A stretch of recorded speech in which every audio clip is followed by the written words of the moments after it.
Rio.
Wagwan people, like and subscribe to Anfield Uncle Rod's channel. Show some love, you never walk alone. Wagwan people, like and subscribe to Anfield Uncle Rod's channel. Show some love, you never walk alone. Big up, people. Big up, big up, big up. And thank you for joining me this evening as we take a look at this game that's happening tomorrow. Liverpool versus the bottlers, Liverpool versus the bottlers, Arsenal. And yes, we're going to get a guard of honor. That's right, we're getting a guard of honor tomorrow because we are the champions. But before I get into all that, please hit the like button, hit the subscribe button, and also hit the notification button. You'll be notified when I go live. I am supposed to have two. This thing here. I'm supposed to have two guests coming in, so we have to wait and see how that manifests. And big up, lad. And this is the mighty Ravi. Big up. So yeah, I'm supposed to have two guests coming in, Anton and Anthony, which is an Arsenal fan. Must run a bit late, but the show must go on. The show must go on. Let me add this now. And yeah, so what we're going to do first off, we are going to take a look at the press conference first off, and then obviously I will jump in when I need to jump in, and that and all that good stuff. And yeah, and we'll just take it from there. So first off, let's get to the press conference. Announcement that Trent will be leaving at the end of his contract. Arne, first of all, it's the first time we spoke to you since the announcement that Trent will be leaving at the end of his contract. How do you now feel about his decision to go, and what reception do you hope for him this weekend? I think, like everybody who likes Liverpool and who's a fan of Liverpool, we're disappointed for him leaving, because not only a good human being is leaving the club, but a very, very, very good fullback is leaving us as well. But I also worked at clubs like AZ Alkmaar and Feyenoord, where every season a very good or multiple very good players have left the club. So I'm a bit more used to it, maybe, that players leaving the club, and the experience I have, and by the way, this club as well, that if a very good player is leaving, the next very good player will step up. And that's probably... Yeah, to be fair, listen, I'm sorry that Trent is going. Very sorry that Trent is going. And Yorman, my feeling is clear on the fact of, like, Trent leaving the club. And, I do think there are bigger things afoot than what we're led to know. Do you know what I mean? But listen, he's leaving. The show must go on. The show must go on. Obviously, if one or two players do leave the club cannot halt and say and persist in licking their wounds. They've just got to just do it. Get on with it. Do you know what I mean? We have got a title next season to defend. Do you know what I mean? That's the least that I want. Do you know what I mean? If you cannot win anything else, I want you to defend your title and obviously retain the title. Do you know what I mean? So yeah, the show must go on. The show must go on. Ravi's in the building. Yeah, Ravi says Arsenal fans still trying to do maths like they are a Carol Vorderman. Carol Vorderman. They do the realist. Chelsea could knock them off the second. For second when they win and we beat Arsenal. Wow.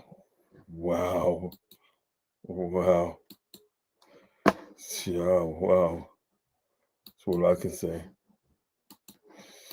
What's going to happen now again as well.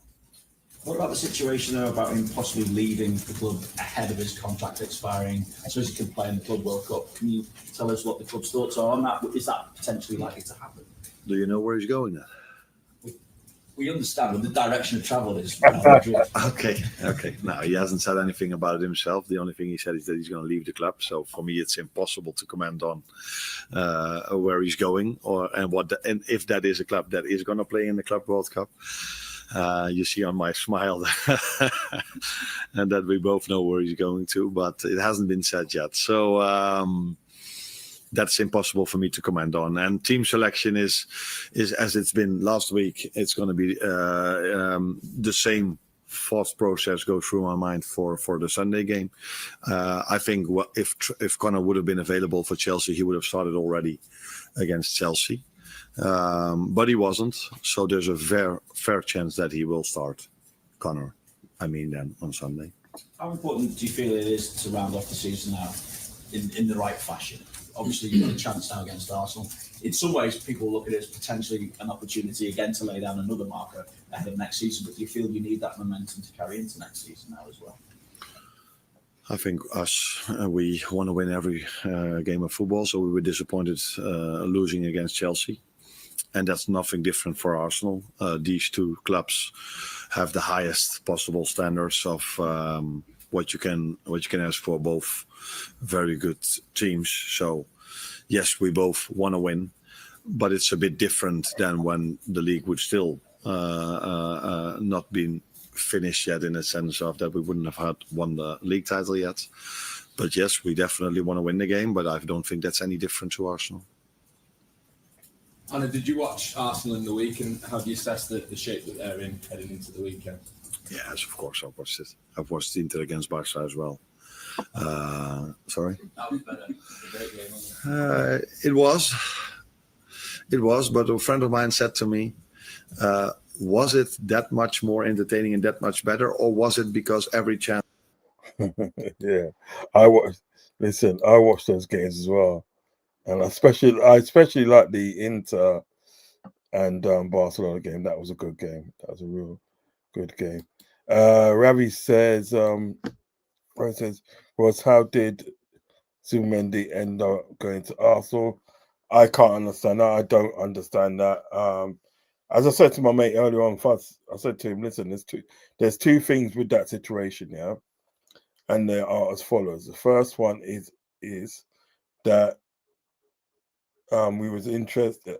Yesterday that we was interested, but the journalists made more out of it than what it was. Do you know what I mean? So the journalists hyped it up to say that, obviously that he's he's like said yes, he wants to come to Liverpool, but it wasn't so. And do you know what I mean?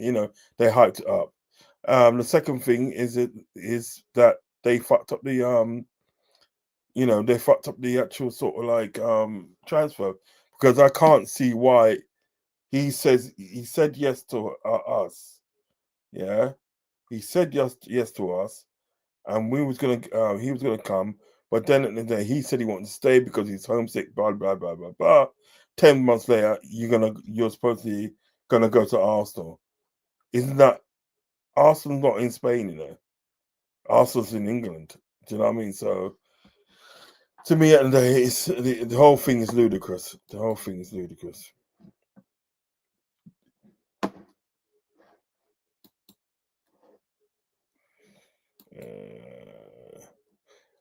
Big up Uncle Ross. Big up Doug. Enough love and respect. Hope you and your family are well, my friend. I hope you and your family are well. It is.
Sorry about that, guys, man. Sorry about that. My thing froze.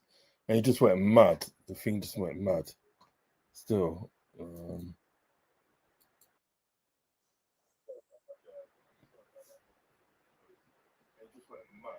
It's off. Okay.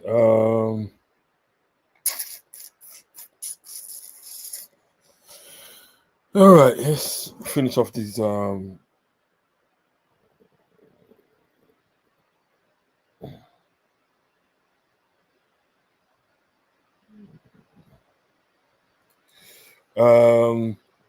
right, we say big up Doug for the raid. Big up Doug each and every time. Big up Ravi. Yeah, I want to get in their faces from minute one tomorrow after all the crap Arteta has been spouting. Facts, that is facts. Still need a decent transfer window. If not, we won't be defending that title. Facts again. Doug, respect, man. I agree with you. Also, are not trophy winners, so why? Only God knows why he's going there. Yeah, facts. That's coming from Ravi. Fuzzy, big up Fuzzy. And also, he said that's friends, which I did freeze. Okay, I'm gonna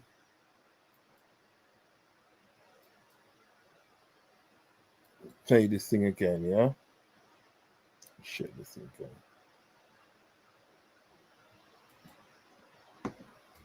Yeah. So let's play this. I'm gonna play this again from the beginning because need to just do something. So rather than me sort of like be booked back soon, I'll leave you with the actual press conference for a little bit till I come back. Yeah, right.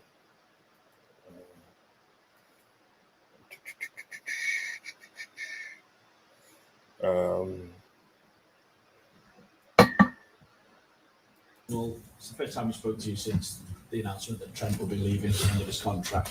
How do you now feel about his decision to go, and what reception do you hope for him this weekend? I think, like everybody who likes Liverpool and who's a fan of Liverpool, we're disappointed for him leaving, because not only a good human being is leaving the club, but a very, very, very good fullback is leaving us as well. But I also worked at clubs like AZ Alkmaar and Feyenoord, where every season a very good or multiple very good players have left the club. So I'm a bit more used to it, maybe, that players leaving the club, and the experience I have, and by the way, this club as well, that if a very good player is leaving, the next very good player will step up. And that's probably what's going to happen now again as well. What about the situation, though, about him possibly leaving the club ahead of his contract expiring so as he can play in the Club World Cup? Can you tell us what the club's thoughts are on that? Is that potentially likely to happen? Do you know where he's going then? We understand, but the direction of travel is Real Madrid. Okay. No, he hasn't said anything about it himself. The only thing he said is that he's going to leave the club. So for me, it's impossible to comment on where he's going and if that is a club that is going to play in the Club World Cup. You see on my smile and that we both know where he's going to, but it hasn't been said yet. So that's impossible for me to comment on. And team selection is as it's been last week. It's going to be the same thought process goes through my mind for the Sunday game. I think if Connor would have been available for Chelsea, he would have started already against Chelsea. But he wasn't, so there's a fair chance that he will start Connor, then on Sunday. How important do you feel it is to round off the season now in the right fashion? Obviously, you've got a chance now against Arsenal. In some ways, people look at it as potentially an opportunity again to lay down another marker ahead of next season, but do you feel you need that momentum to carry into next season now as well? I think we want to win every game of football, so we were disappointed losing against Chelsea. And that's nothing different for Arsenal. These two clubs have the highest possible standards of what you can ask for, both very good teams. So yes, we both want to win, but it's a bit different than when the league would still not been finished yet, in a sense of that we wouldn't have had won the league title yet.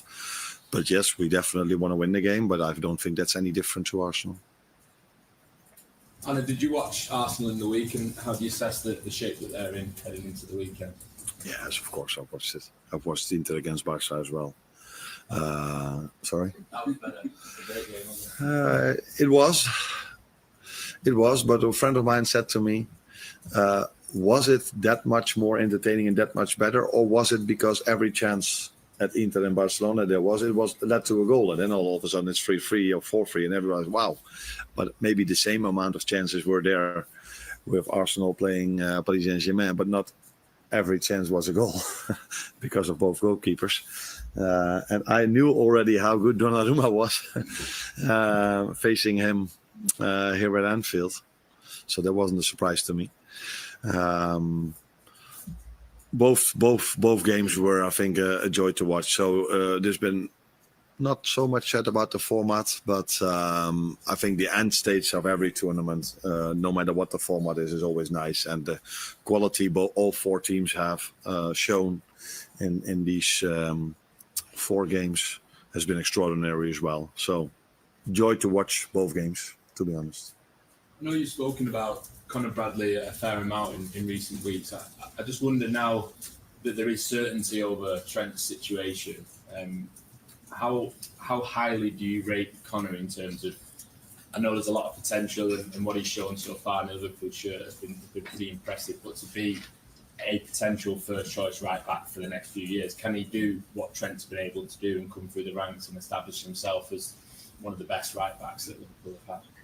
Yeah, let's not compare him with Trent. Now already there are also 2 different types, in my opinion. With Conor, I think we all see the potential. But last week, I walked onto the pitch together with him, and I looked around because for me it was the first time. And I was very surprised to hear from him that he had a comment about the stadium as well. And I looked at him like, didn't you know yet? He said, no, it's the first time that I'm here as well. And that was a bit of a surprise to me, because for me, he's already further in his development than being for the first time in an away game like Chelsea. Very talented player, Conor. Unfortunately, hasn't been fit throughout the whole season. And it is, to become a very good player, you have to be available every single week as well. And that's the first step he has to make for next season. But we have a lot of confidence in Conor as a very good fullback for Liverpool. And that's already what he's shown, I think, in the past 2 seasons. Arnie, you made 6 changes last weekend. Given the result, is the plan still to use some of the squad players for the remaining games of the season, or does that result change your planning in any way? I think there are a lot of influence on the decisions I make, and one of them is also definitely losing a game of football. So I'm not looking forward to lose all 4 of them. So, but there are more things going into a lineup than only losing or only rotating, giving the chance to other players. So yeah, we will wait and see how we play on Sunday. But I already said that Conor is going to start. Because I think he needs playing time as well to get some games under his belt to be better prepared for next season. And even though the title is now won, I guess you'll expect a really sort of edgy, competitive game against Arsenal, given they've been the closest team to you for most of the season. Yeah, it's difficult to predict, but I think both teams look forward to play this game. But it's difficult to predict if, maybe there's a little bit at stake for Arsenal because they will qualify for Champions League, but I assume they prefer to end up second than end up 3 or 4. For us, we can only end as a number 1. But so it's difficult to predict if it will be edgy, yes or no, but it will be a game of football where there are 22 players on the pitch that are from a real high quality, with players that can come off the bench that have the same quality. So it's a game to look forward to, as many, because there's Real Madrid Barcelona during the weekend. There's Benfica Sporting in the weekend. and you guys don't know because you're not interested in Holland, but it's PSV, Feyenoord PSV as well. So a lot of nice games to look forward to during the weekend. Unfortunately, all on Sunday. So I miss out on almost all of them, except for Liverpool Arsenal. Carl. Just to go back to Trent, everyone seems to have an opinion on him Everybody since he made an announcement this week. We've had journalists, media, fans, everyone has their own opinion on him. How has he handled that sort of fallout, and how do you think, what sort of reaction should he get? Are you concerned about the reaction that you might get when he does play? Yes, I'm back. People have an opinion about us. If it's Trent or me or someone else who works in this industry, that's not new for anyone. Probably it's a bit more for him now than he's used to, and maybe a bit more negative than he's used to. But I don't follow all of this. I'm not here to tell the fans how they should react. And I will see Trent in a bit, and the boys had a few days off as well. So I will wait and see how he feels about him announcing that he's going to leave the club. I did speak to him on WhatsApp, but let's wait and see. But I'm not here to tell the fans how they should react. I think we're all disappointed, but Trent is the first one also who said that he would prefer us as a team and us as a club not to be too much distracted by this announcement. So I'm hoping that all the energy on Sunday goes to the players and to the support of our fans, and as less as possible to Trent. Unless it's positive, then they can do whatever they want. His departure would leave you a little bit light in the right back area. So is that sort of another area you've got to look at? Is that true? Well, you played Conte there, but he's probably not a right back. Joe Gomez has played there, but he's probably not as comfortable as a centre back. So I'm just wondering, is it an area you look at the strength? And we've got Conor Bradley, and I've played Curtis Jones over there. So 4 players that can play that position. I agree with you, one of them that is the ideal position, and Joe Gomez can play there really well, in my opinion, but maybe his favorite position would be centre back. I agree with you. And for Jurel, it's the same. So, I think it would be a surprise to you if I would tell you now, yes, we are looking at this or we're looking at that. We don't talk about contracts over here, so we don't talk about the positions or if we want to improve the team in certain areas. There were, first of all, and that's the most difficult thing for a club like Liverpool, if you just won the league and we were so competitive against Paris Saint-Germain because they needed penalties to knock us out. Then it's not easy to find better players than we already have. And if they are there, they need still to be affordable, and they need to want to come to our club. That last thing is mostly not the problem, by the way. But sometimes transfer fees are. Taking over from a successful manager isn't always easy. Can you talk about the approach you took to replacing Jurgen Klopp? And what do you think Liverpool did well to give you that platform to succeed? Now, first of all, what Liverpool did well and Jurgen did well is leave the team in a good place. So there was a lot of quality. And about myself is not emphasize too much on the fact that you replace someone who did so well. Because there are so much general opinions in football. So, for example, if it's a bit of trouble in the hierarchy of a club above you, so in sports directors or general managers or ownership, then it's impossible to play good football on the pitch. That has nothing to do with Liverpool, but that's what they said. That's what people always say, and I experienced that at Feyenoord, where there were a lot of problems above me, but it didn't lead to us not performing on the pitch. And it's the same like this. Then all of a sudden it's impossible because Arsene Wenger left and Sir Alex Ferguson left to do well afterwards. That is not something that always should happen. I don't believe in these things, let's put it that way. So if you have a good squad of players, and that's what we had, just start to work with them and try to get the best out of them. And I haven't thought that much about replacing Jurgen, and that it was impossible at Arsenal or United multiple years ago. Life has changed, the world has changed, so you cannot compare these situations. But if I wouldn't have said it anymore, a new manager would have already sitting here because I was sacked. People would have said, yeah, it's impossible to replace. But now this probably changed from now. If now, I don't know which manager has been at the club. If Pep is going to leave, maybe now in 1, 2, or 3 years, people will say, it is possible to do well after he's leaving. Hi, I wanted to ask you a little bit more about Jarrell. Sunday was only his second start of the season in the league at centre back, and there's been a lot more focus post-match on the mistake he made for the penalty as opposed to a lot of the good work. Yeah, in relation to obviously him following Jurgen Klopp, I mean, as I said, so the show goes on. I mean, personally, everybody knows my feelings on like the only sort of appointment, so I don't have to sort of like go over it again. Do you know what I mean?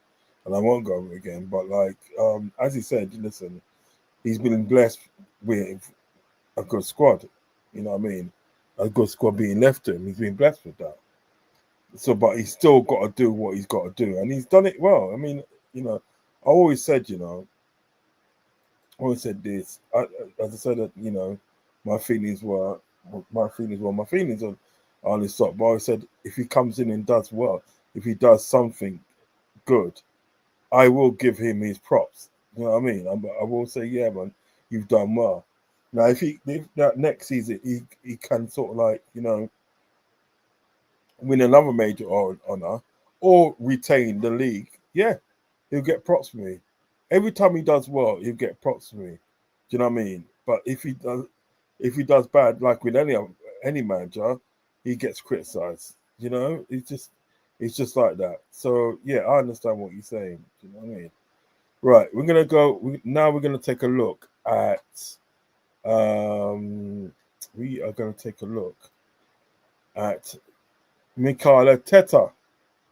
We're gonna take a look at his press conference because his press conference was pretty interesting. So we are gonna take a look at that. We'll take a look at that and see what he's got to say for himself. You know what I mean? See what he's got to say for himself.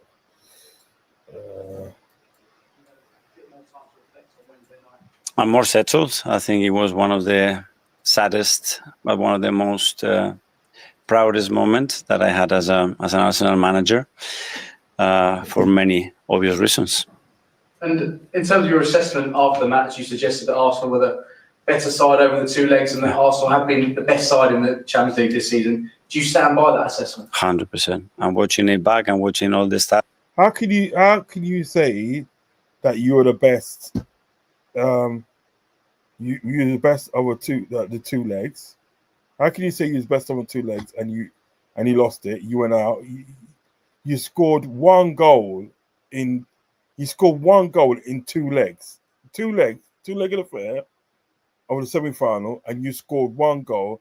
And that goal that you did score, do you know what I mean? It's like it was a mistake. You know, it was a mistake from the defender that let in obviously Saka, and he got to score. Fair enough. You put the ball back in there because you could have mixed it.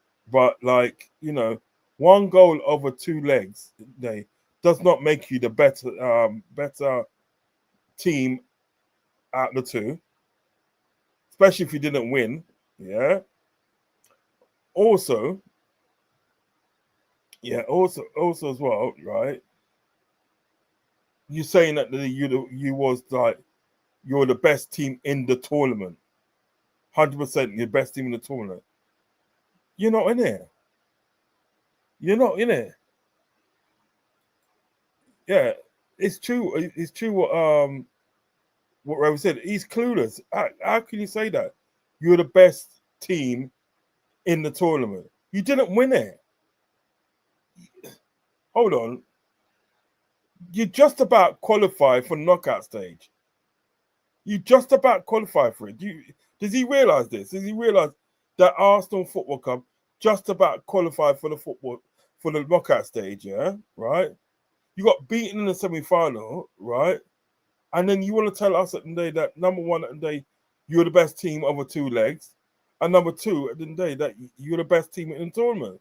Get out of here, man. Get out of here. Get out of here. Get out of here, man. Ravi says, Liverpool, we had a good record until we got knocked out of the championship. Yeah, we can say it in the day, right? We can say more than Arsenal, right? That we was the best team in the league, right? Because we won all our group games apart from one. Do you know what I mean? So we can say that, but we don't because we never won it. Jackass. Let's see what stupidness is going. That's obviously we have the best stats and the best goal difference in the semi-final. They've got a word in Spanish, yeah, to describe somebody that talks rubbish like he is. Pero estúpido. Listen again. Pero estúpido. Okay. So it's very clear, but it's not about the winning probability or what you merit. Is actually making it happen and making it count. Because when you look at the important stat that normally give you the best platform to win football matches, it's crystal clear who was better. So what needs to happen next season to ensure that you can make it happen? That still don't make no sense because, see, this is what it is at the day when people start talking about this thing, stats and data, as Americans call it, and the Canadians call it data. You know what I mean? This is what, you know what I mean, makes people sound like numbskulls, yeah? I went over the shop the other day and this guy was trying to say that Inter Milan didn't deserve to win the game when they play Barcelona. Didn't deserve to win the game.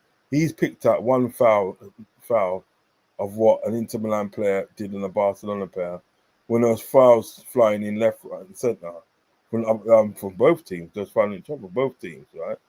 But he showed me this stat on his phone. Like, look at this stat. Look at it. And I just said to him, look, bro, that doesn't mean anything to me. What means something to me is eye test. Eye test, I do it, you know. Eye test is what you see on a pitch, you know. You see players at the day, right? You know what I mean? If you see players at the day putting the ball in the back of the net, that's what counts. Do you know what I mean? Not about how much pretty passing you do, not about how much running you do, not about XG, which is expected goals, because everybody expects to score a goal when they go on the pitch. That's just the nature of the game. Everybody does that. So that should not be a stat. You know what I mean? These people that name with these stats, right? Go get out of here, man. Get the fuck out of here. Get out of here. That means nothing to me. Eye test. Eye test, bro. That's what does it. And then he's going he's going on stats. And he's going on stats, like, you know, that to say that there was passing more than PSG, and they had more possession than PSG. Yeah, well, okay. Let's talk about your passing first. Talk about your passing first, right?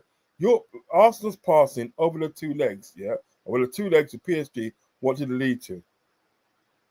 You lost 1-0, yeah, right. You lost 1-0 in the first game at your own ground, right, and you look abysmal, yeah. You didn't look like you didn't even look like you can beat Halifax Town the way you were playing, so you look abysmal. So 0.2, yeah, right. All the all that possession you had, yeah. What did it lead to? Nothing. Again, you had possession, nothing. Again, all it led to over the 2 legs is you scoring 1 goal, and them guys at the day scoring 3. Do you understand what I'm saying? They might have had less possession than you. They might have passed less than you, but they put the ball in the back of the net more than you lot. Yeah, that's what counts. Nothing else. That's what counts. So I don't want to hear it, Arteta. Get the fuck out of here. And take your gal with you as well.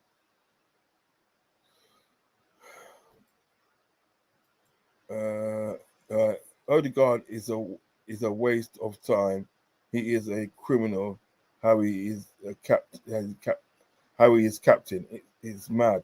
It is. He's stealing a living, mate. That's what he's doing, Raps. He's stealing a living, bro. He's proper stealing a living, mate. I'm telling you. He's stealing a living. He's stealing a living, and he's getting away with it, mate. I'm telling you. Ravi also says, he goes, Roz, people thinking that football is a maths lesson. Exactly, they do. They literally think it's a maths lesson. It's a physical sport. Leave the numbers to Carol Vorderman. Carol Vorderman. He said it again. Carol Vorderman and the other lads from Countdown. Yeah, facts. That is facts. That is big facts. Big facts. Okay. Let me play some more of his dribble. That's what I call it. Call it dribble. Sad songs. Well, I think if we raise the probability even more, I mean, instead of 5 expected goals against 3, is 7 against 0, then it will be much closer. But there you go with expected fucking goals again, you numbskull. Pero estúpido. Pero estúpido. I sound a bit like Northside, doesn't it? when he starts going into it and starts talking like Portuguese. Vida de puta. Oh God. Roz, read my other comment about Arteta, please. I will do. I'm gonna find it right now. Oh yeah, here it is. Roz, Arteta thinks makeshift strikers in Moreno and Havertz and in Party at right back is going to help them. They ran Saka into the blood clot ground and still didn't learn Rice set piece FC. Facts. That's all facts, bro. That's all facts. No, we get on Fuzzy's one. Fuzzy says he's a fool. Yeah, he is a fool. Big up Fuzzy, man. Big up Fuzzy. My good friend. He's a fool. 5-3 normally you are in that final, and you should be 3. And it doesn't guarantee you anything. It's only that you've done so much good work, because if you face PSG, one of the best teams, and they blow you away and you don't even know what happened, you shake hands and say, guys, we're not ready still. It's our second season in the Champions League. When you look them in the eye, you play the way they did, you suffocate them the way we did again there. And it's still not enough, because things didn't go your way, or they added quality or overperformed certain areas that are critical to win a football match. You have to accept that. That's a sport, and in particular football. And in terms of the chances you created over the course of the 2 legs, the chances that you were unable to convert, does that... Fuck out of here, man. Talking that shit, man. Get the fuck out of here. Seriously, get the fuck out of here.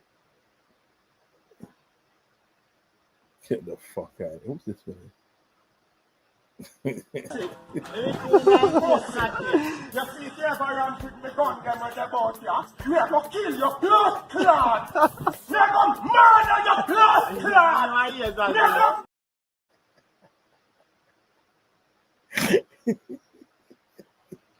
Oh, let's get back.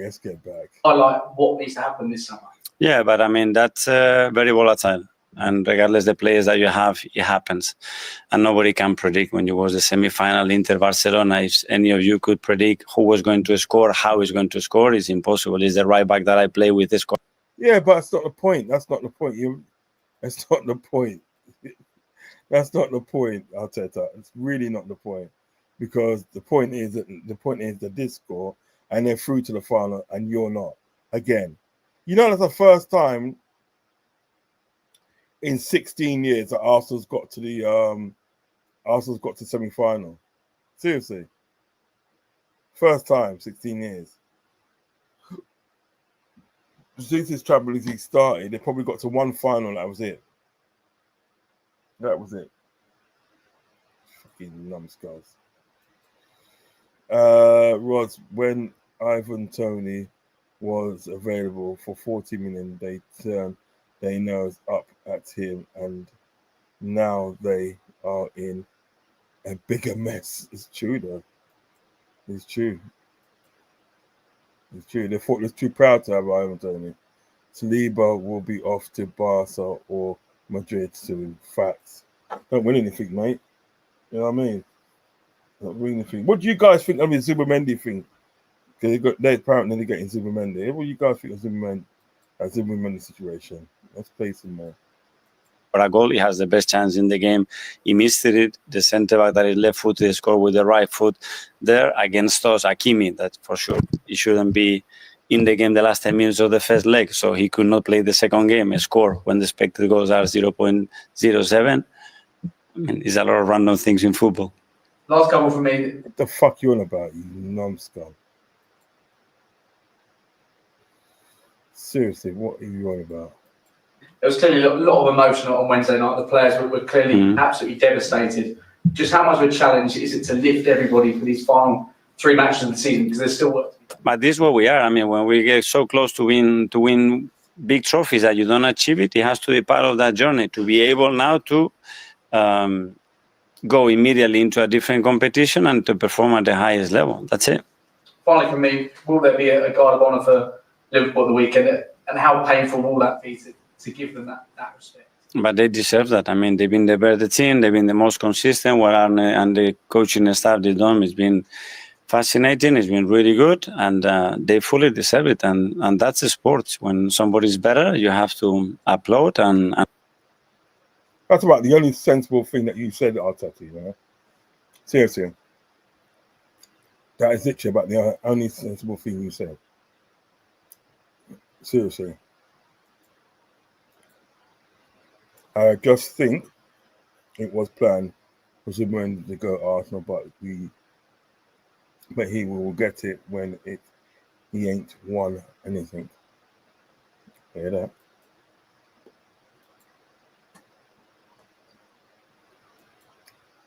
and accept and try to reach that level. Hi. Only a couple of days on from the disappointment in Paris, of course.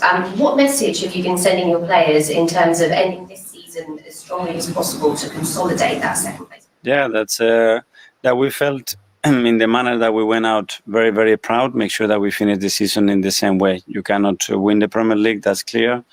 But the last 16 days that we have with 3 games to go, make sure that we make ourselves proud at least to compete at the end in the manner that we deserved. Sure, you spoke after the defeat about unlocking the door by turning strong seasons into titles and trophies. How close do you feel you are to doing that with the current crop of players you have to work with, and how key is this summer's recruitment going to be in helping you achieve that?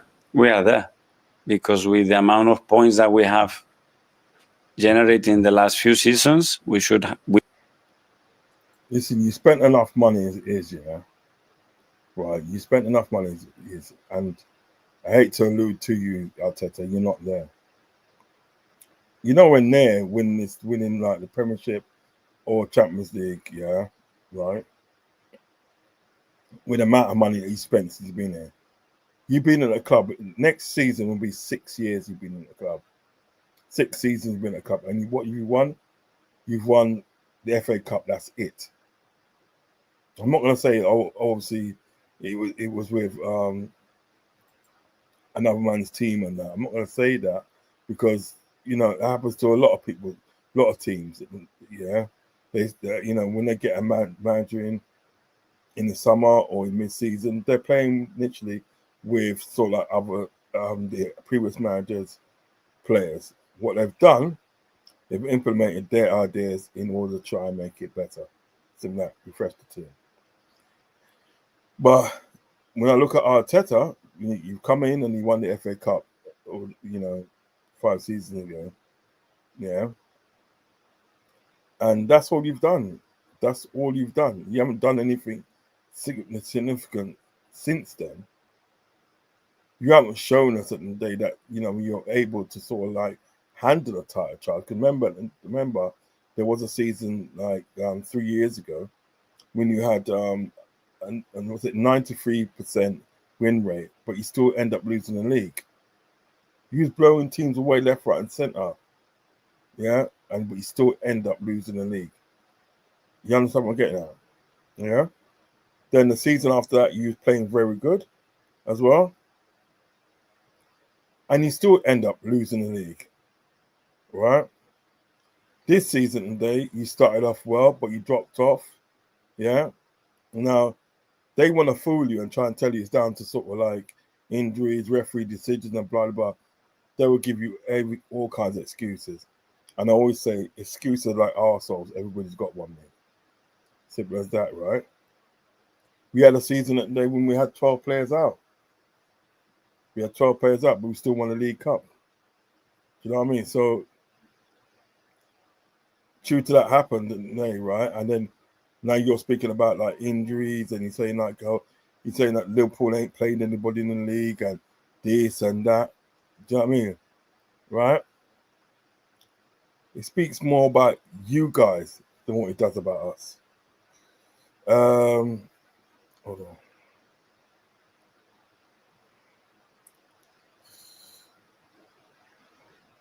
One says sorry's asleep, you know.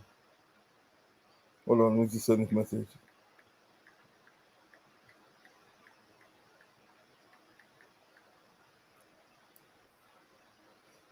All right, my friend's here as well. My friend's here.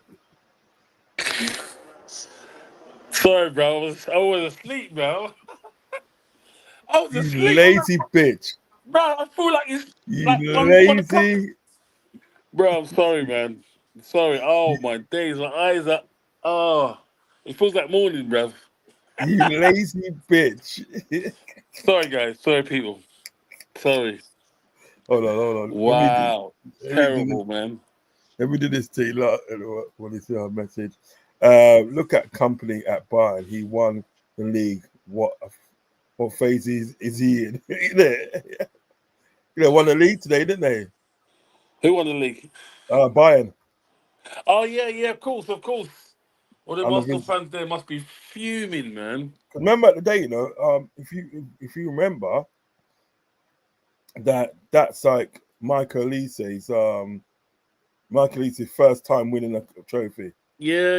Yeah, and obviously Harry Kane, we know Harry Kane, that's his first season winning a trophy. Do you know what I mean? Yeah. You know what I mean?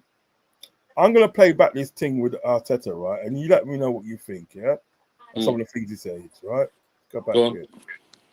Let's start from the beginning, yeah? And He's been waffling for ages now, bro. Yeah, bro, he's got new language, bro. He's a numbskull. He's a football philosopher, bro, but no one knows understand what he's saying. Hello. How are you feeling now you've had a bit more time to reflect on Wednesday night? I'm more settled. I think it was one of the saddest, but one of the most proudest moments that I had as an Arsenal manager, for many obvious reasons. And in terms of your assessment after the match, you suggested that Arsenal were the better side over the two legs, and that Arsenal have been the best side in the Champions League this season. Do you stand by that assessment? 100%. I'm watching it back. I'm watching all the stats. That's what baffled me, Anton. Yeah, how can he say? Because he said in another press conference, number one, he was best team. Yeah. Over the two legs, he was the best team, right? Yeah. Mind you, yeah, they only scored one goal in the two legs, yeah, and that one goal that they scored was a mistake from the defender that let in Saka. Fair enough, he put it in the back of net, but one goal to their three, yeah, right. Then he said in the day, right, that he was the best team overall in the tournament. Like compared to any team, all the teams, he was the best. They were the best team, yeah. But you're not in it though. You're not in the final, are you? Guy, bro, I think he's got bipolar, bro. I've got bipolar, or there's two men running it. I'm telling you, he's a twin. And both of them come out, one says one thing and the other one comes out, I'm going to the toilet, and then that one comes out and says the other one, that bullshit. The things he's saying is like, it's the same people saying it. Like, you think, what the hell are you talking about? He goes, saddest. He goes, first he said, saddest, proudest moment of my life. I was like, what the fuck? What? Which one What is do it? You you mean? can't sad and be proud. I don't. It's ridiculous, man. It's ridiculous. The guy's coming in with some. He's trying to come with some riddles and that. I think. Don't get me wrong. He's got belief in himself, man. But that's the next level, man. That's the next level of. Delusion. It is, and I'm so sorry to some of the fans that are all clever, saying Seafood's bullshit, saying nah, bruv, nah, you took his shit. But majority of them, they feel the same way. Oh, we're the best team. I've heard bare people say, we're the best team, but they'll say exactly what he said. I'm like, are you really gonna swing that, and then think on that we're gonna follow you and understand it, bro? This guy thinks he's the new Houdini, bro. Bro, how can you say you're the best team? You scored one goal from a mistake. But if it was on aggregate, they're not doing aggregate no more, are they? No, they do the aggregate. They do an aggregate. It's 3-1. So how does that work? Yeah. The only thing they don't do is like what's that? Away goals. They don't do away goals, do they? But they do the aggregate, and that's what I'm saying. It's like they scored 3 goals overall, yeah, and then but you only scored 1 goal, and that was from a mistake. How can you say with a straight face and want the Arsenal fans and all other football fans to believe you that you're the better team? Rods, I'm telling you, the way he spoke, and it was like there was no change in his face, and you think, let me look at his face, he could be lying, and just, when you just make a little joke. Yeah. You know what I'm saying? If you didn't watch that game, you would have believed him because you'd have. Well, I swear Arsenal lost. Didn't they lose? You did. You would have went and checked the scores. Hold on, something's wrong. Let me check the scores because my man said they're the best team. I'm telling you, Rod. If I'm telling you, it almost blinded me. I was like, bro, wait a minute. Let me go and check this. I was thinking, go and see the score, and I didn't even check it. I was like, what are you fucking doing? Are you following what this idiot just said? I was literally gonna pick up my phone and go, Google, what was the score? But luckily, I was like, hold on, I was watching what was the the game. score? Listen. Emotional damage. Emotional damage. It's true. It's one of them. It's literally one of them, isn't it? It's literally one of them, mate. I mean, I really, something's wrong, man. Something wrong. Let me see. Something's wrong, mate. The best stats, best goal difference. Shut up, man. The best goal difference. Is he counting? Let me see what he's doing. Is he counting the winning probability of what you merit is actually making it happen and making it count? Because when you look at the important stat that normally give you the best platform to win football matches, it's crystal clear who was better. So what needs to happen next season to ensure that you can make it happen? Hold on. I'm not missing that. I'm not missing that. Drag it back a bit. Right. An stat that normally give you the best platform to win football matches is crystal clear who was better. So what needs to happen next season? You hear what he said? It's crystal clear who was better. He goes, they give you like obviously the stats and this and that, right? And if we go on that, the stats, it's clearly to see which team was better. What's wrong with him? Don't know. What's wrong with him?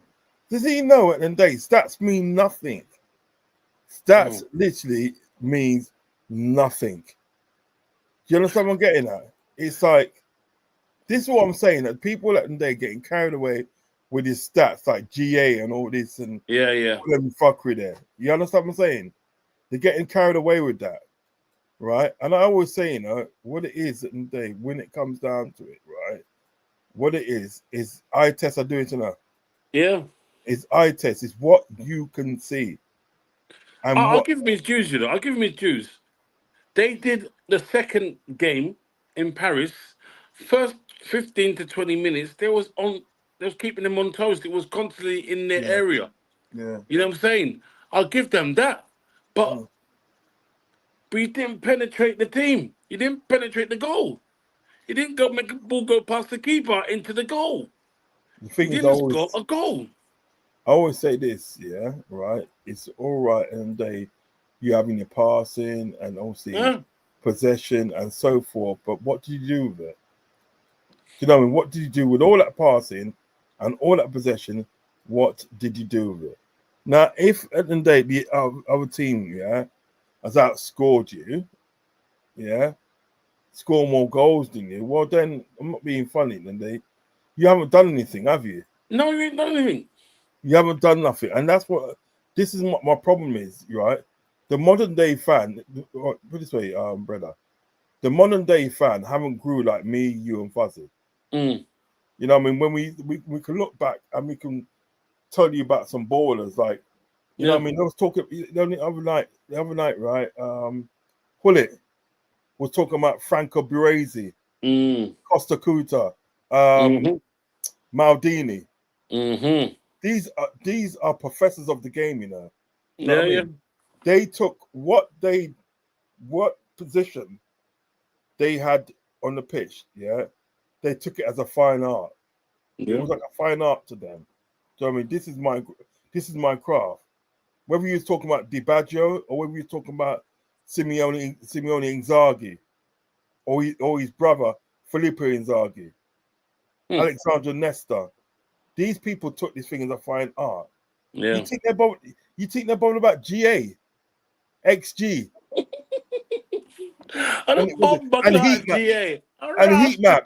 heat maps. Bro, honestly, I think you know what it is because it's a new audience today, and they measure football by that metric. Yeah. By the GA, you know what I mean? Yeah. It's added onto it, but the thing is, stats don't make the game, man. Stats it just gives it numbers for the game, but there's some things you cannot measure like in football. There's some things you just cannot measure. Some things, man. But like for instance, everyone knows Zidane is one of the greatest players that ever played the game. Yeah. But his stats ain't all that, you know. Exactly. His assists ain't all that. His goals ain't all that. But he's considered. But if he was in this time, his stats ain't that good though. You know what I'm saying? Yeah, but do you know what it is? Do you know what it is? The thing is about people like Zidane and even people like what's that? A French that went to Chelsea from Madrid, the French one. He was a DM. He was a DM. From Chelsea to where? No, Madrid to Chelsea. Oh, Small brother.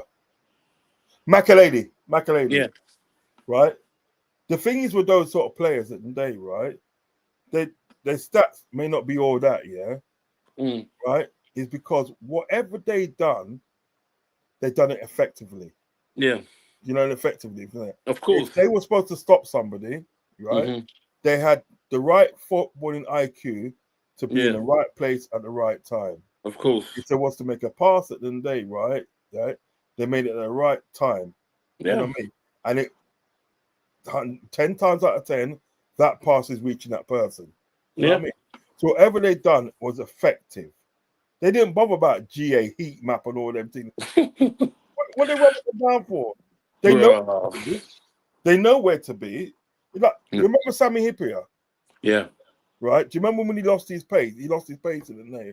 Yeah. But he had the distinct knack of being in the right place at the right time. Right place at the right time. You can't teach that. You read the game, innit? You read the game, man. You can't. Don't you think you can't teach that? That's something you can't teach. That's something in the day you have to learn in your own. Yeah, true. That's what made Rooney so good because at a young age he had that early. That's what made him excel. Some people have that, you know what I mean? Have that gift. You know what I'm saying? It's a foresight kind of thing. I know, that's what I'm trying to say. It's just, to me, at the end of the day, it's sort of like, that's why I don't, you know what it is at the end of the day? The average sort of like modern fan has been spoiled. Yeah, true. There's too much going on. They're missing the beauty of the game, man, with the stats and things like that. Facts. They're missing it completely. So that's what when people talk about the game, I'm like, boy, you know what? This game's all right. Don't get me wrong. I'll give them their fit on that. I'll give them that 100%.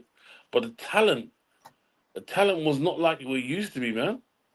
No, it wasn't. It's not. I never let people argue with me. I said, you know what? You go to, let's go World Cup. Let's go World Cup '82. You can go even further than that if you wanted to. You can go '86 and see all the ballers and all the teams. It won't be just one bad boy team. One team's got this bad boy team. They'll have a bad boy team. Yugoslavia will have a bad boy team. This one will have a bad boy. Mexico will have a bad boy team. Italian You know? 90. Italian 90. Yeah. Is that even Italian 90? Bro, bro, that was, bro. That was When Cameroon beat the finalists, Argentina, when they had yeah, Maradona. the first game, innit? Opening game. Mozambique. Come on, man. Roger Miller, like, so in it. Oh, bro, this, what do you 36? He said he was 36. More like he was 46. You know what I mean? But my man's still moving like a kid. Yeah, still scoring goals. He's still scoring because you know what it was with him, right? Because remember, like Cameroon wasn't really a big nation at that time, were they? Yeah. They wasn't really a big nation, they didn't really have any recognizable players. That could say, well, on the map, you know what I mean? Yeah. But what it is with Roger Miller, yeah, he was like the other guys that we spoke about. He had a good footballing IQ. Yeah. He knew what to do and when to do it. He wasn't blessed with pace. Because remember the day, if he was like, let's say at the day he was 36, right? That's when you're sort of supposed to be past it. You know what I mean? You're not supposed to be able to run up and down still, yeah. And you notice that he did not do no run up and down in that thing there. He was just in the right place at the right time to start in the back. He obviously had great striker's instinct, you know what I mean? Yeah. The movement and things like that, and finishing both feet. Yeah. And I remember every time he scored that little dance in the corner. I used to love that. But did he used to play for AC Milan? Wasn't he play for AC Milan? No, he didn't play for AC Milan. He played for French teams and feel that. He went around the bush, man. He went around everywhere, bro. He played for bad teams. Lewis Watkins. He was quality, man. Lewis Watkins says, good evening from Lexington, Kentucky, USA. Big up to you, man. Big up to you. Love and respect, man. Love and respect. But, yeah. You know what I mean? So I don't know what he's talking about. Let's have a little bit more of this before we... Yeah, please put him on because I've been laughing like the whole time, man. Yeah. Honestly, I'll tell you, I actually lost his mind. XG again, you know, bro. XG again, you know. Lost his mind. Yeah. And he's XG again, you know. Man, hold on. Man said like hold on. Man said XG again. Perform certain areas that are critical to win a football match. You have to accept that. That's a sport, and in particular football. And in terms of the chances you created over the and you should be 3. And it doesn't guarantee you anything. Only that you've done so much good work, because if you face PSG, one of the best teams, and they blow you away and you don't even know what happened, you shake hands and say, guys, we're not ready still. It's our second season in the Champions League. When you look them in the eye, you play the way they did, you suffocate them the way we did again there. And it's still not enough because things didn't go your way, or they added quality or overperformed certain areas that are critical to win a football match. You have to accept that. That's a sport, and in particular football. And in terms of the chances you created over the course of the 2 legs, the chances that you were unable to convert, does that highlight what needs to happen this summer? Yeah, but I mean, that's very volatile. And regardless the players that you have, it happens.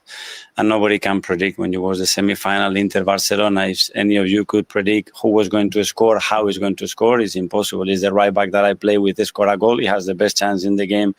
Yeah, but nobody can predict that. I mean, nobody was going to predict that. But what it was, they had people on the bench, people on the pitch, that can put the ball away. And what it was, they did. They did something. They did something that Arsenal could not do, right? And you got to think about it, right? Barcelona are a better team than PSG. It's been proven when they're beating them time and time again. Yeah. But what Inter Milan did, didn't they? Right? They played good. They played very well. I think Yeah. they played well, but they didn't do any fan stuff and all that stuff like all that No, stuff. no. They just put the ball in the back of net. My team, They was efficient. They was efficient. They yeah, knew that Barcelona, they play with a high line, innit? They play with a high line. So we ain't gonna keep the ball. So what we're gonna do is sit back and box clever. So Yeah. what they did, they'll sit back and just wait for their time, and they strike every time. Almost every time they went forward. But I think because I feel that their fullbacks wasn't their fullbacks who were normally quick in it. Conde and what's his name? I forgot his name. Left back, he's Spanish left back, isn't it? He's got a little afro, black boy. Plays for them. I know you're talking about Valde. Yeah, he was missing. Like, there's two of them missing. I think there was for the pace.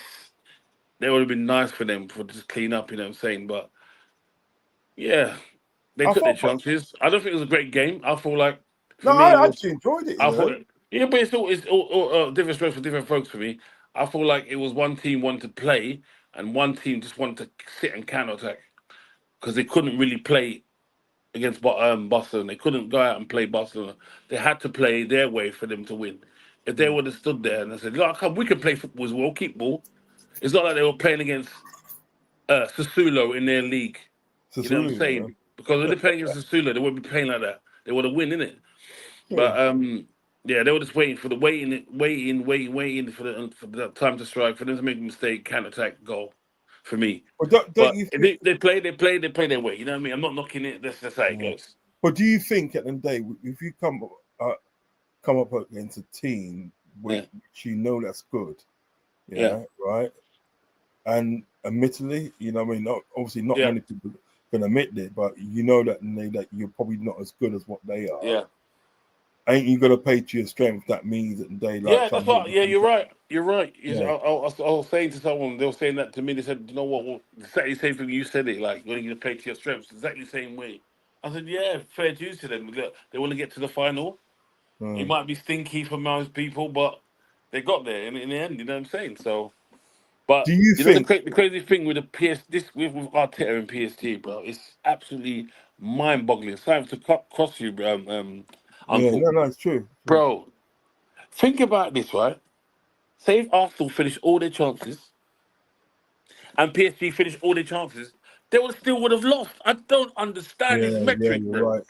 I don't You're understand. right. If they was all clinical, like it was like Barcelona and Inter, Yeah, and almost everything went in, but they still would have lost. yeah. It would have been about 9-3, 9-4. That's the truth. If they're all their chances, Barcola, the bar, and everything like the toe punt from what's his name again? Oh, the number 9 for them. I forgot. He's Portuguese. No, Yamal. No, number 9 for Ferran Torres. No. He's number 7. I'm talking about Dani Almond? PSG. PSG striker. God. Is it Doozy or something? Isn't it Doozy? No, Dewey is the winger.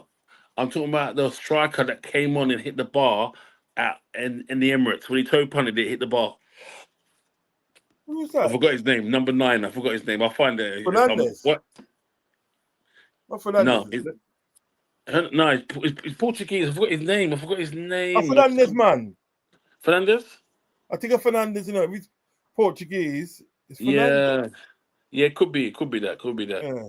Number 9. Is it Garcia? Not Garcia. No.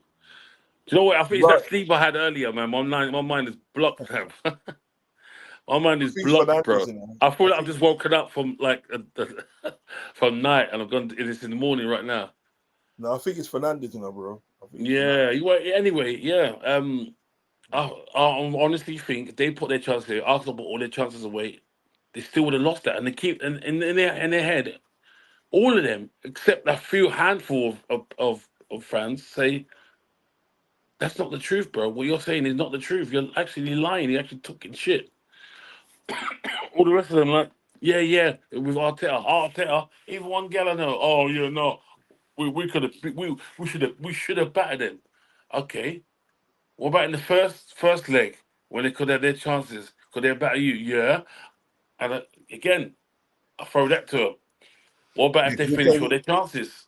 It would have been a high-scoring game, Yeah, and then you still would have lost. So tell me how you were the better team from both sides.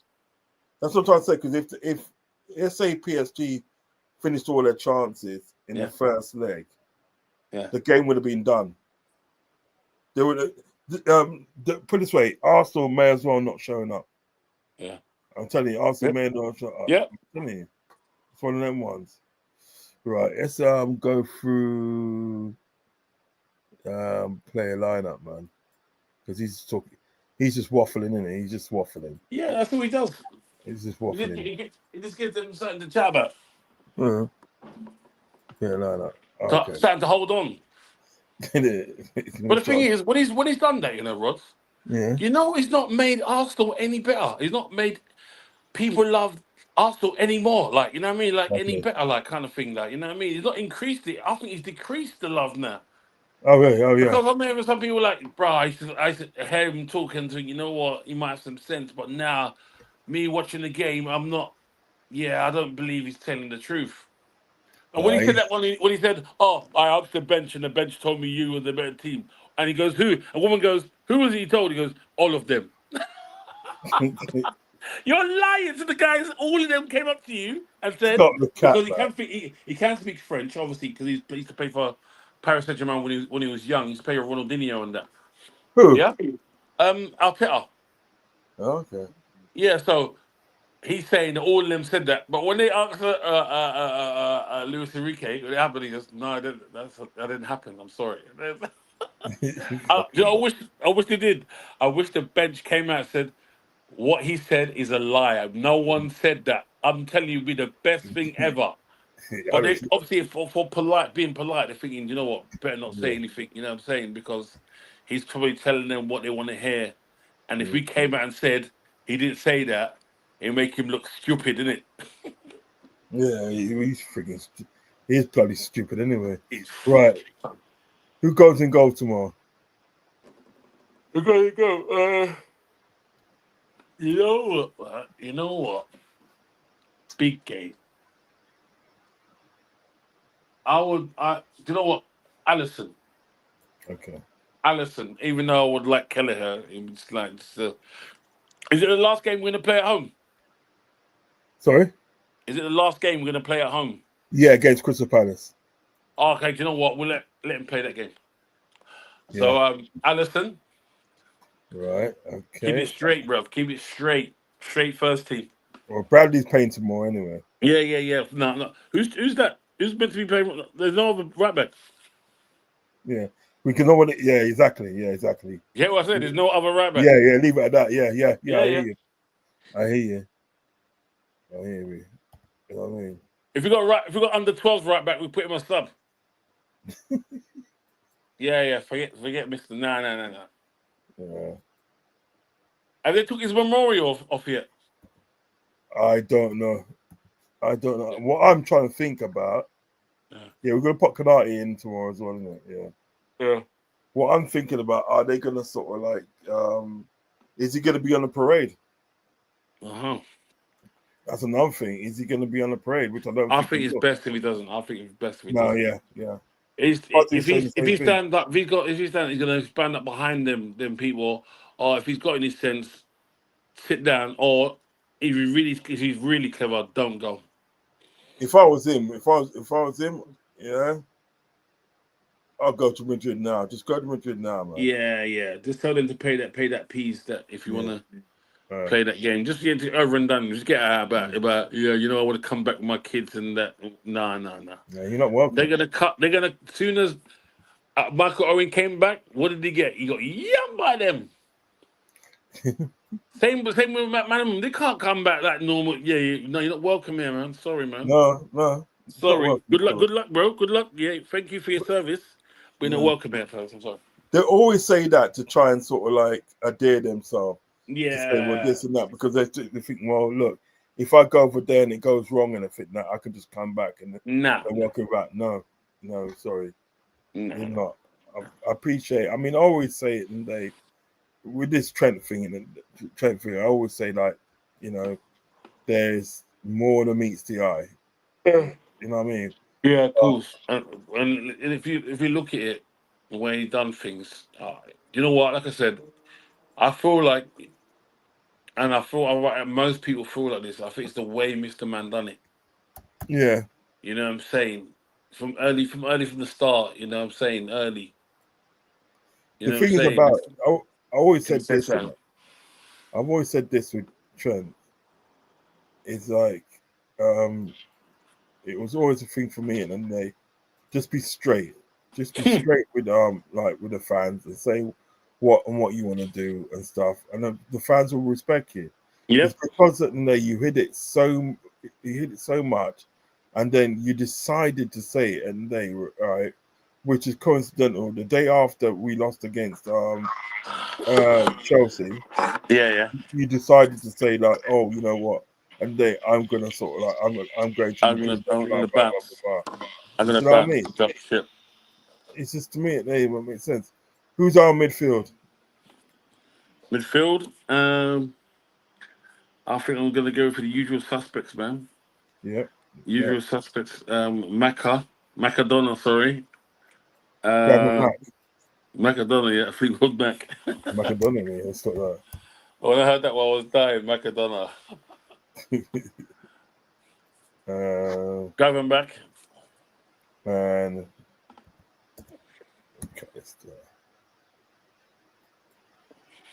McCarthy's he's already said from the early out he wants to win the Champions League next season. Man. Yeah. Who? McAllister. Yeah, why He said not? it You from can have early. ambition, man. You can have Yeah, ambition. We've got a good enough team to do so, you know. yeah. We've got experience in that field. He's in the right team Yeah. because we've got experience in that field. I say again. I reiterate, we've got experience in that field. So man, it's not for everyone, isn't it? You know what I mean? With the Champions League, it's not for everyone, you know. That's what I said to us. That's what I said to them Arsenal fans in the day, right? Is like the Champions League's not for you. It's not for you. Don't even enter there to see our next. No. Forfeit your place, man. Let them enter, bro. Let them enter No, because their arrogance will stop them, bro. You know what it is, yeah. They should forfeit the place, right, and just give it to Nottingham Forest, isn't it? Yeah. Just give it to Forest, man. Tell you what, bro. come on, yeah. You know these guys ain't got no respect, bro. You got no respect. They got no respect. I was so happy, honest, Rods. You know, you feel like if it was like a Nottingham Forest that was doing what they were doing, and they were winning and going through, you all wish them the best. They're not talking, man. Yeah. You always get idiots everywhere, any team, any sport, any team. It's all one or two. But I feel there's such a majority of their fan base is like toxic, man. The things they say, like that one day, even though it's a joke thing, are you Tottenham in disguise when they beat Real Madrid? And it's proper celebrating. You played a Madrid. It was cropped, man. You know what? I feel it's what I mean. It's quite shameless, quite kind of thing. You know when we beat Real Madrid at home, the only thing we highlighted was when what's his name? Bradley did a tackle on Mbappe. Yeah, that was quality, wasn't it? That was quality. Yeah, It's madness. No. Yeah. Sure. The only thing was highlight was Mbappe, bro. Was a tackle on Mbappe. We won the game and he kept it moving, but we didn't make fucking the way they get on. They're gonna make a DVD out of it. Yeah. Oh, they had the free kicks. They were great free kicks. By the way, don't get me wrong. But you played a cropped Real Madrid. What doesn't you played the name? Yes, you played the name. Yeah. The previous winners, but it's not like you know what. One of them said, you know what? Nah, you know what? We've done them. We played them. We you know what I mean? We've done them. We played them. I understand it, but I feel like that's what they are. They're full they're not full capability. They got Mbappe just come into the team. I don't think they're ready to gel. Yeah, you know, not one of them has said something like that. Not one.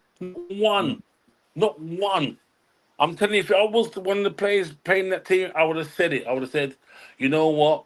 It's a great win. Don't get me wrong, and it's good for the fans. You know what I mean? And I don't think the stadium has seen something like that. But I feel like they wasn't at their best. and I would prefer to play them at their best because no one can say nothing. No one can chat. I'll beat them at their best. You understand, Ross? Yeah. No. I totally get you. Because the thing is, what they should have done. He goes, yeah, man, it was a good victory. Let's keep it pushing because you know what it is. All that good football that they claim to have played against, Real Madrid, it didn't count for nothing because next round they were out and they got embarrassed. They got embarrassed. They literally got embarrassed over 2 legs, and it's the first time they've been in that Champions League semi-final for 16 years. It's their third time in it's their third time in their whole entire but Arsenal the first lives. But remember, they had a 16-year break, which they didn't get in the Champions League semi-final. It was just like knockout stage, quarterfinal. They was getting knocked out of it. Do you understand what I'm saying? We may Liverpool Football Club may have been in the Champions League less time than what they have, but we won it twice. Go figure. We've won it twice. Obviously in this era. Yeah. We won it twice. I mean, overall we got 6 trophies, but we've won it twice. They haven't even won it, bro. You know what they won? You know what they won? What? Cup Winners' Cup, you know. Yeah, I know.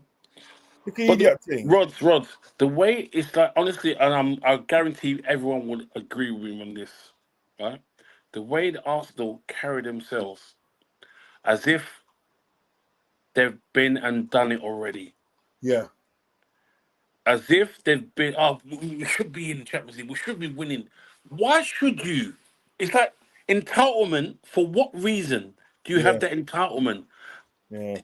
This is where humility comes into it. They've got even your manager, bro. You're not humble at all, man. That's why my man said, that's the reason why the guy said stay humble, you know? Yeah, there you go. That's the reason why he said it, because you guys come out the plan for no reason. You don't win leagues.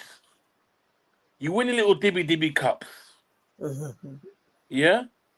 But you when it comes to Europe, you're fast. Yeah, fast up yourself in people's We're in business. your best ever team. From your mouth, and other teams have said, you know what, that was the best ever team. The unbeatables, unbeatables, untouchables, whatever. Bro, what they came out quarter final. That was their best ever team. Yeah. Best ever team. All the numbers. You know what I'm saying? Do you remember when they got to the League Cup final? Yeah. And they got beaten by Birmingham City. Yeah. That's what I'm saying. I know. Their best ever team. You drawed 13 games. You was unbeaten. Yes, I give you that. But you drawed 13 games. But what do you do in Europe? And that's why they were saying, it's a farce why Henry didn't get the Ballon d'Or. And Rods, up to now, Rods, I've been doing it for years, bruv. I'm telling you. Anywhere I can say something on the computer and that thing comes up, I'll say, look, guys, don't get me wrong, the team was great, yeah? Domestic league was amazing. But when he came into other territories, when you left the British Isles, you were shit. You took the shit. I go, that is why Henry didn't get it. He didn't get it because one brother said it's because he's black. I said, bro, no, because the whole world would have said, nah, he should get it. The reason why he didn't get it because you're the best in your garden. You're the best in your garden, but when you go outside and play with other kids, and it's not the same. Yeah. How can you get a big reward, a Ballon d'Or? Because Ballon d'Or is all world football. Yeah, it's mostly all world football. It's mostly Europe. Yeah, if you dominate Europe, if you're that one person, oh my God, you're that guy. But at the time as well, Rods, English football wasn't considered the best league. Italian league was still trumps. Yeah. They still had 2 finalists in the final, most of the finals. Yeah. You know what I'm saying? That final, what Nedved couldn't play in. Nedved was the 2003 when it was the final was with Milan and Juventus, and he couldn't play in the final because he got a yellow card in the semi-final. Yeah. And he couldn't play the final, but he was the best player. He was still in the team of the tournament of the UEFA team in the tournament. Who won that one? Was it AC Milan who won that one? AC Milan won on penalties. Yeah, it was a dry game. Yeah.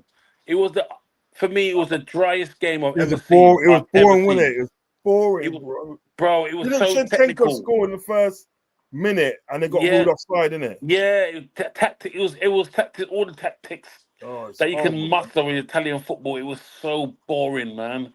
Fucking It was horrible. so. But I wanted Juventus to win, obviously. But it was so boring, man. And me falling asleep in the game. I wasn't even tired, Rods. Yeah. I wasn't even tired. It was on ITV. I'll never forget it. It was in Yeah. World Cup when he went to penalties. I was like, oh, it's penalties.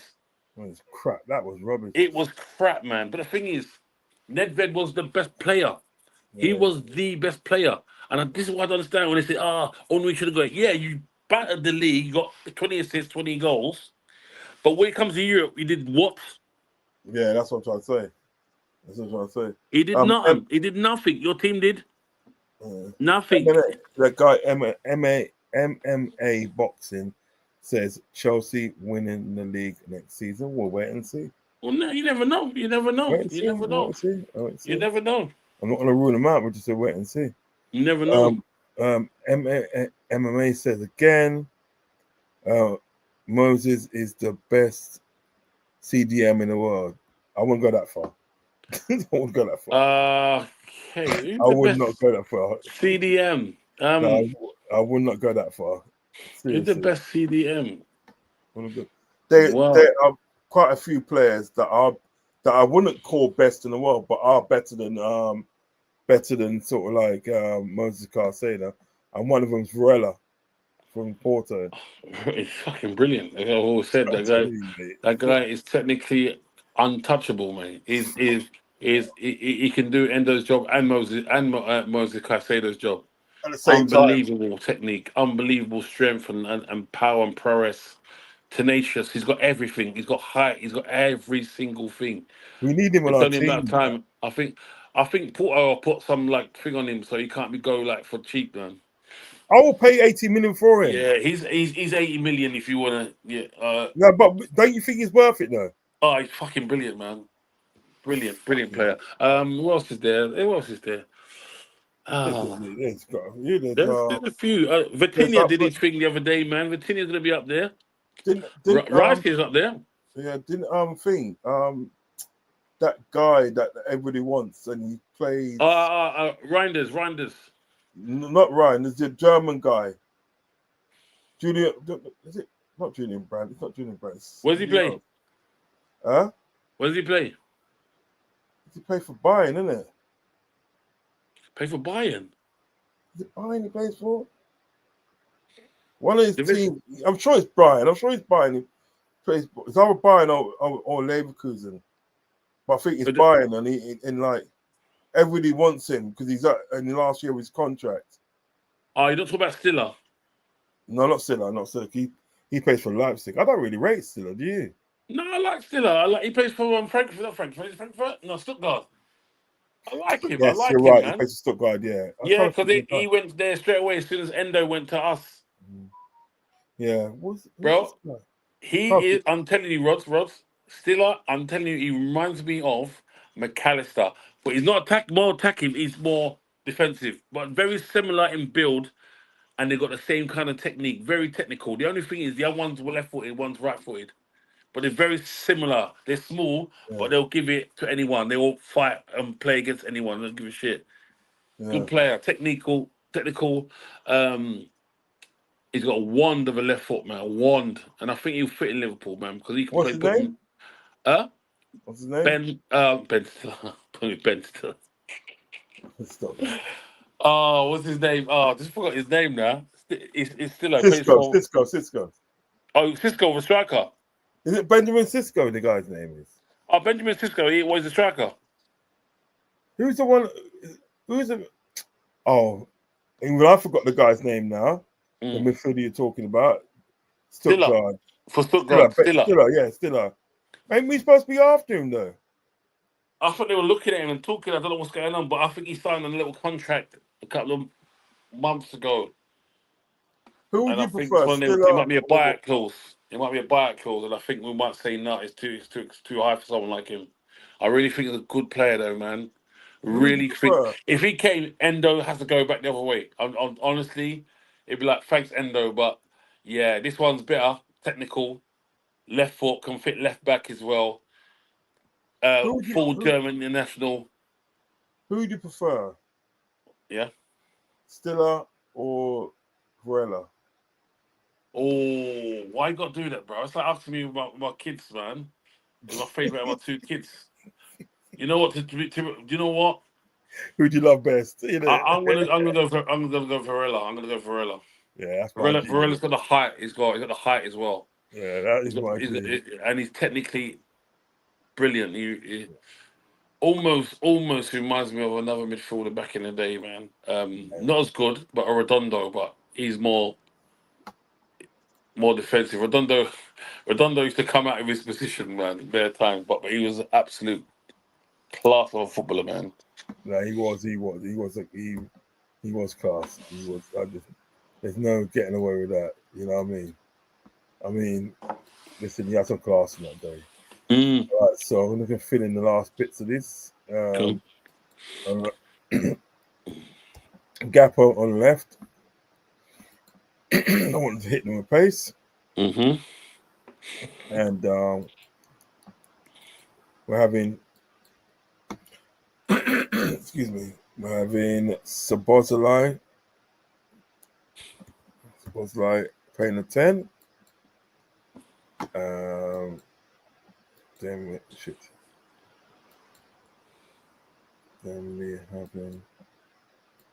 we're having Luis Diaz up front. You know what I'll do, Rods? You know what I'll do? What's that?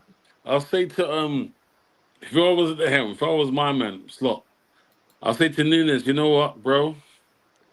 The gloves are off, bro. Go up front, go on. Just go. You're gonna start today. And you know what? Fuck it, innit? Go for it, He's bro. warming the bench, man. Show them, like, look, he looks like you're gonna leave. Show them what Liverpool could be missing, like, and show them what, because you're actually on the let's say you're on the shelf at the moment. Show the people who want to buy you what they're gonna get. That's what I'll say to him. Say, look, show them something they've never seen before. Rinse this Arsenal team from me right now. Play your best ever game that you ever played. Now he has to warm the bench because I still haven't forgiven him for the bloody outburst. No, in fact, he has to win a game. So you're holding bench, man. You're holding bench. Oh, you know, Rod. You know what, Rod? I just thought of something. Ain't Gomez back? Yeah, they won't play him though. Oh, Rod, you know it would be sick if you play him left back. You know yeah, why? That would be because Saka would be finished. That would be. Saka would be finished. He'll be finished. He marked him at the game before. Let me put him here. If it was me, Gomez will start left. And I thought they missed the trick when they put at their ground and he put Robertson when they both of them was fit. I think, you know what? Robertson looked like he wasn't the same as he used to be. And when he got turned in like that, I thought, bruv, nah. The last game we beat them, we isolated Saka, and who was there? Gomez. Yeah, so we got Alisson. Isolated him. Because he's as quick as him, he's taller than him, and he's stronger than him. So he was like, yeah, man versus boy. So yeah, we win there, yes. We got Alisson and we got Bradley, Kanate and Virgil, two centre backs. And by popular demand, Gomez comes in the left back. Yeah. Gravenberch and McAllister in midfield, double pivot. Sano on the right and Gappo on the left. Coming in as a 10, we've got Sabozlai, and then Luis Diaz is our striker, our number 9. I mean, so yeah. So what's your prediction tomorrow? They're gonna be so up for it, and I hope my team's up for it. I think it's gonna be a draw. I think it's gonna be a draw. But they just gave it. They just gave. I think it's a 2-1, and then they score last minute like header or something corner. I look at 2-0. 2-0 for us, yeah. Yeah, 2-0. Who's the scorers? Diaz. Mm. I think Diaz and Salah. That's a good one. Because Diaz, Salah loves a goal against Arsenal. Arsenal. You know what I mean? He loves It's a too goal. bad. Too bad Firmino ain't played. Oh yeah, Firmino's a Firmino's gone. lover going against They Arsenal. would have said they would have been pissed. Oh, I'm sure the bookies would have put what. Yeah. It would even have been a bet. Even rough betting him. They would have said, "Yeah, we're not going to have bets for Firmino to score against Arsenal because he always does." They just won the Firmino just won the league in Saudi, innit? Yeah. Yeah, he just won the league over there. I like this season because like certain individual players have got to win something. Yeah, true. You know what I mean? And like and then obviously, you know, you got clubs at the end of the day that sort of like got to win something. Mm. You didn't expect to win something. Yeah, true. So the season has been good. You know what I mean? You know, Topsy turvy. Yeah, it's topsy-turvy, but it has been good. Topsy. You know, there've been some good games. There's been some good games. I mean, I like that game. I know what you're saying about obviously Inter Milan and all that. I know what you're saying about it. I mean, people like a person. No one person is the same. They're gonna watch something and be different. You know what I Perfectly mean? put. You know But what I mean? for entertainment value, I think in Barcelona versus PSG, end to end, bro, it would have been like, oh my god, I'm Yeah, not missing this game, that would be sick, you know. That bro. would be sick. It would have been cold. You know that it would have been Sick, end to end, mano, skill. You see what I'm saying? It would have been, bro. It might be a 4-4 game. It would have been could have been 5-5. You know what I mean? No, that'd have been You a hit bad me, game, I you hit know. you. Huh? Listen, that'd been a bad game, you know. Bro, That's, because you know that game. Dembele would have had a wicked game because he obviously Barcelona hate him and he Yeah, wants yeah, he yeah, wants to yeah, get yeah, revenge yeah, against them as well. You know what I'm saying? Honestly, it would have been absolutely. It would have been like the fight the other day. I'm telling you, everyone would have tuned into that. Everyone, that would have been definitely, literally, bro. that would have been a I popcorn reckon affair. Popcorn. You had to have popcorn for that. you know cabbies love football, bro. Cabbies on that day were like, no, I'm not watching. I'm not working on that day, mate. Listen, the Pope would have come alive to watch that game to Ross. Stop your eyes. Yeah, Seriously. man. Mr. Man was like, you know what? I can't miss that one. God, let me just watch this game, Chris. Let me go and watch this game, man. This is a game. This is not just a normal game. It's a game. This is next level. Yeah. No, man, that's true, man. That's true. So, like, I think Inter gonna beat them, man. I think Inter will beat them. I think Inter's gonna beat them, and it's gonna defend. They're gonna do the same thing with Barca. But the thing is about with Luis Enrique, the way he's got this team at the day, right?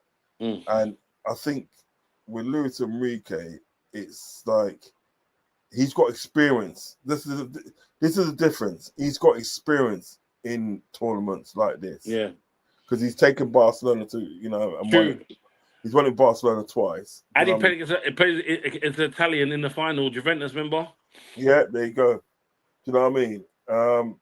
So it could be a situation where sort of like PSG do win it. Do you know what I mean? You know, because you got to think Simeone Inzaghi. Yeah, this is his first time getting to final, obviously with a club. You know, I know he's probably been in the final. Didn't he go to the final he went to the final before? Huh? He went to the final with Inter versus Man City, remember? Was he there then? Yeah, man, him there. No, he wasn't there, was he? He's manager, man. Look it up, man. I'm straight manager, bro. Look it up. Nah, he wasn't there. I'm a manager. I'm telling you. What is it, man?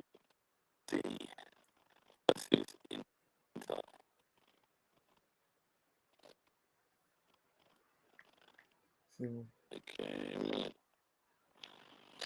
I'm saying final.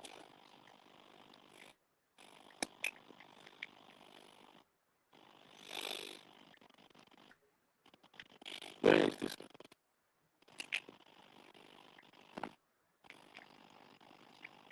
Yeah, Simeone Inzaghi. Right. He's 49 years old, you know. Rascal. Career. So yeah.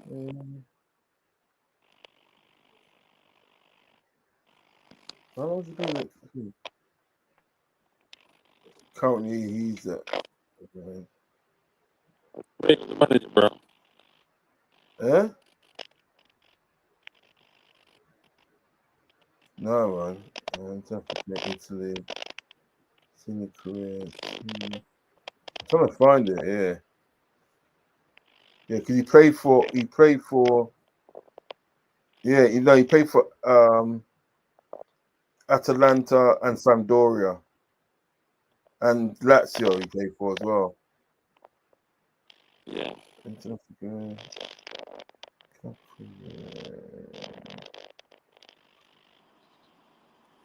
what I think. And I'm sure it's only one season he's been there. I'm sure. This is I'll check it myself. I'm sure.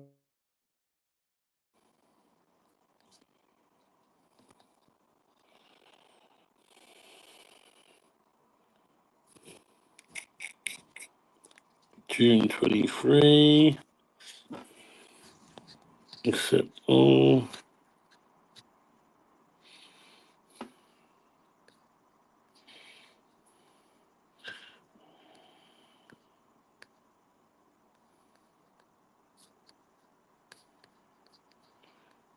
You're right. He joined 2021. Yeah, because Onana was in goal. Yeah, he's got two. Onana was remember. He was Yeah. on the team. He was in. I think he was in the team in the tournament. Onana. He had a good season. Inzaghi joined Inter Milan in 2021 and has won one Serie A title, 2 Coppa Italia titles as well. I mean, The second in the league as well next to Napoli. yeah. Now. He's done well with Inter then. Yeah. He's done well with Inter. I wonder what happened to his brother then. Who, Pippo? I don't know. His older brother still. Huh? Pippo, I remember he's just retired and not into football no more. Maybe. Yeah, because he was playing for AC Milan, wasn't he? Bro, that brother, you know that brother was playing until about 36 or 37, and he was still running like he was 11 years old. Bro, he was the only man, brother. I'm telling you, only man. I'm telling you, 120 minutes, 190 minutes. He scored the winning goal, and he's like, yeah. Bro, I'm telling you, I used to think that was so remarkable. You saw that man be like, I'm tired, and like put his hand up and just slide on the floor and stay there. My man was still fit, bro.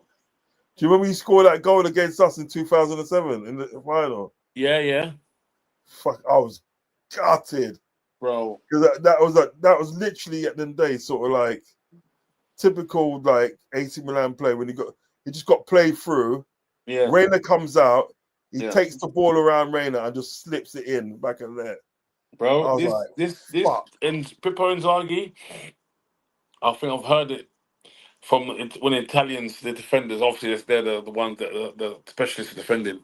They said if this guy could finish, there'd be no striker next to him because his movement was so joke that he couldn't find him. He's very similar to we find with what a new version. What's a new version of him? Is Nunez, Nunez.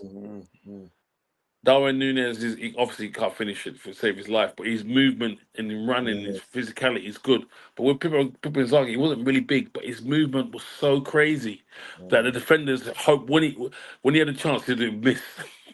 Obviously, because they couldn't find him because he was constantly moving. He was never that guy to say, "I'm gonna hold up, play, and just sit there." No, he was always running, always constant running behind the back. I'll tell you what, like, but you see, when you look at sort of like people like Filippo Inzaghi, even Simeone Inzaghi, those are the last of the greats. Last of the greats. You know Nice bunch of strikers at the time in the Italian league, man. If you shooting all think them about guys there.